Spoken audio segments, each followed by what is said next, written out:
मैं ये कह रही हूँ कि भारत को उसके साथ खड़े होना चाहिए जिसके ऊपर जुल्म हो रहा है, जिसके साथ कोई नहीं है। भारत को उसके साथ खड़े होना चाहिए, ना कि साथ में कोई नहीं है। किसके साथ जुल्म हो रहा है? Of course Palestinians and Gaza के साथ। सबसे पहले इजराइल के साथ है।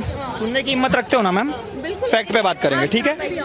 मैडम ने बोला कि फलस्तीन के साथ जुल्म हो रहा है। मैडम जी से पूछना चाहूंगा, सबसे पहले 7 अक्टूबर को जब इजराइल में एक फेस्टिवल चल रहा था, तो सबसे पहले अटैक किसने किया था रॉकेट्स डाल के? मैं फैक्ट्स में जनरली एक बात कर रही हूँ, क्योंकि फैक्ट्स को लेके ना अभी मैं लंबी चौड़ी लिस्ट बनाने बैठूंगी ना। साथ है फिलिस्तीन के साथ हो? सबसे पहला क्वेश्चन। मैं ह्यूमैनिटी के साथ हूँ। अच्छा, और अपने साथ आपके लिए सबसे पहले आपकी कंट्री आएगी या आपके लिए सबसे पहले भारत में ह्यूमैनिटी है कि नहीं है, ये बताइए, है कि नहीं है? लेकिन अगर भारत और फिलिस्तीन में से चूज करने की बारी आएगी तो आप किसको डाइवर्ट मत कीजिए। भारत और फिलिस्तीन में से चूज करने की सिंपल बारी सा आपसे क्वेश्चन पूछा है, किसके साथ हूँ मैं? If no but are you with India और with Palestine? Course India. India ना, तो अब मैं इनका जवाब दे दूं। इन्होंने बोला कि फिलिस्तीन में बहुत दुख है, ईरान में बहुत दुख है, इजराइल वॉर क्राइम कर रहा है। आपको पता है जब भारत का ऑपरेशन सिंदूर चल रहा था पहलगाम अटैक के बाद, नाम सुना होगा ऑपरेशन सिंदूर? बिल्कुल सुना है। उसमें पाकिस्तान जो मिसाइल दाग रहा था ना भारत पे, उसका नाम था फतेह मिसाइल।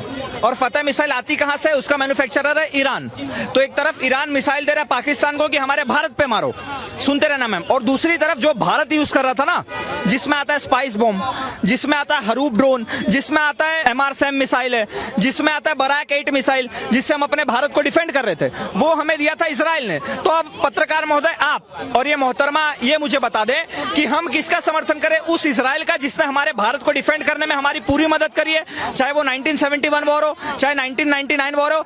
इजराइल एकमात्र ऐसा देश है जो खुल के बोलता है कि जो POK है वो भारत का हिस्सा है। तो जो इजराइल हमारा समर्थन कर रहा है हम उसका समर्थन करें, या फिर जो ईरान पाकिस्तान को मिसाइल दे रहा है कि लोग भारत पे मारो, हम उसका समर्थन करें?